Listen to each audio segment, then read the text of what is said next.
pangalan ninyo, boss? Kit po. Ano po? Kit. Kit. Apo. Ilan taon na po kayo? 20 na po. 20. Grabe, yung pogi mo, sir, ah. Pwede ka mag-model, boss, ah. Ba't di ka na lang nag-artista?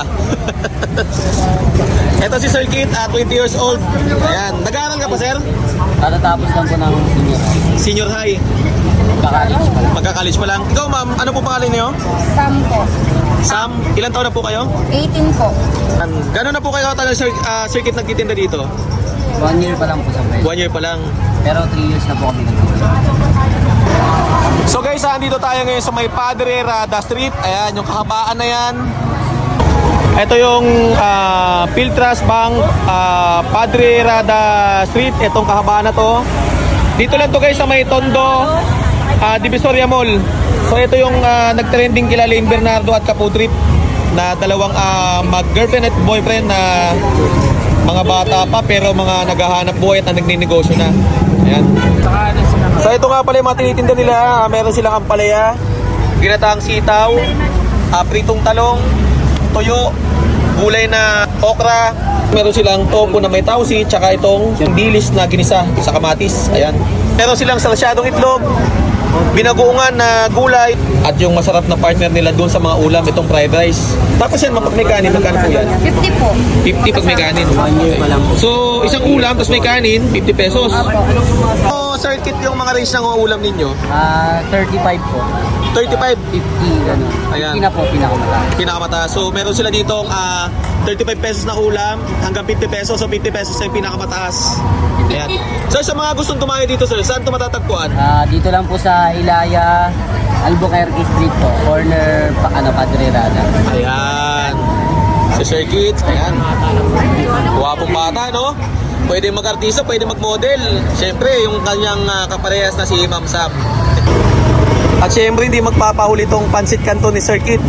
Sir Kit, magkano nga ulit to, sir? 25 pesos. 25 pesos, ayan, no? So, pa-order na ako niya, sir. Sige po. Tapos yan, ma'am, pag may kanin, Ma'am Sam, magkano po yan? 40 pesos po. 40 pesos. 40 pesos po. 40 pesos, may kanin, tsaka may, ano siya, may pansit na. Ayan. Ito guys, bibihira na tayo makakita ngayon ng mga kabataan na naghahanap buhay at tumutulong sa magulang, di ba? So sila Sir Kit, talagang gusto nilang magnegosyo para sa kanilang pag-aaral. Ayan.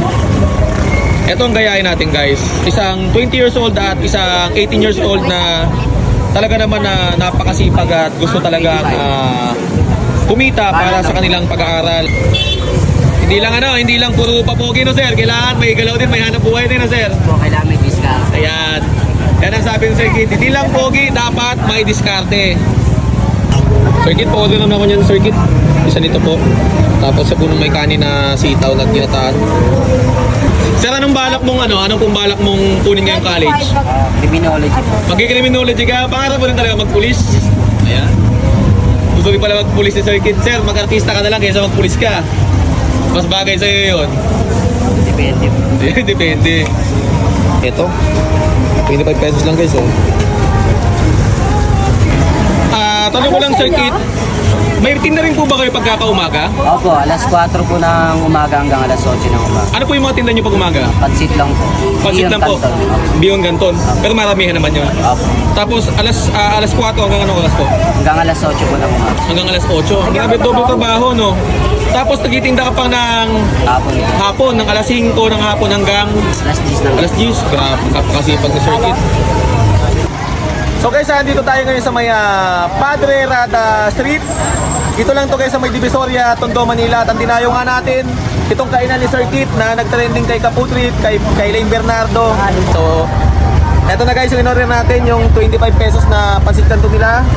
Yan, 25 pesos sa pansit canton. Tapos may poging tindero. So, ano pang hinahantay nyo guys? Dayuhin nyo to, promise. Hindi kayo magsisisi. Ito guys yung normal na pansit canton na matitikman nyo. Pero yung pagkaluto niya, masarap. Ito bang pinakamalupit dito guys, ang nagluluto pala nito lahat, silang dalawang magsyota, si Sir Kit mismo at saka si Ma'am Sam. Diba? 20 years old at 18 years old, nagluluto ng mga ulam. Grabe, kung kapaniwala.